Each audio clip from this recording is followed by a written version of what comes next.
अगर कोई हमारे हाथ से हमारी उंगलियां काटने की कोशिश करे या हमारी भुजाओं से हमारी हथेली काटने की कोशिश करे तो किस तरह का कष्ट होगा आपको। वही कष्ट पहुंचाया है चाइना ने हमें, लद्दाख पर अपनी लालची नजरें गड़ा के, और वहां हमारी सीमा का एक एक इंच बचाते हुए हमारे 20 जवान शहीद हो गए हैं। क्या भूल पाएंगे आप उनकी माओं के आंसू, उनकी विधवाओं की चीखें और उनके बच्चों के दिए हुए बलिदान को? क्या ये सोचना ठीक है कि सेनाओं का जो सरहदों पे जो युद्ध होता है वो सिर्फ सेनाओं का होता है, वो सिर्फ सरकार का होता है? क्या उसमें हमारा कोई योगदान नहीं है? क्या हम भूल गए वो वक्त जब महात्मा गांधी जी ने कहा था अगर अंग्रेजों की रीढ़ तोड़नी है भारत में तो उनके बनाए हुए हर उत्पादन का बहिष्कार करना पड़ेगा?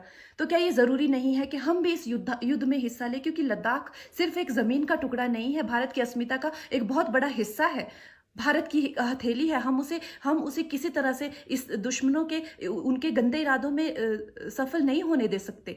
तो क्या हम लोगों को इसमें हिस्सा नहीं लेना चाहिए कि जो चाइनीज जितनी भी गुड्स हैं, जितने भी उनके प्रोडक्ट्स हैं, जिन भी कंपनीज में उन्होंने इन्वेस्ट किया हुआ है, उनसे उनको रिटर्न्स आते हैं, रेवेन्यूज आते हैं, ऑर्गेनाइजेशंस हैं, उन सब का बहिष्कार करें, ताकि वो उस संपत्ति से जो यहाँ से इंडिया से इकट्ठी करके जाते हैं, उस संपत्ति से हथियार खरीद के हमारे सैनिकों के सीने छन्नी करते हैं। तो क्या हम उन इस युद्ध में हम चाइना का साथ दे सकते हैं? आप बताइए। ये क्या हमारा कर्तव्य नहीं है कि हम अपनी सेनाओं का और अपने सरकार का साथ दें?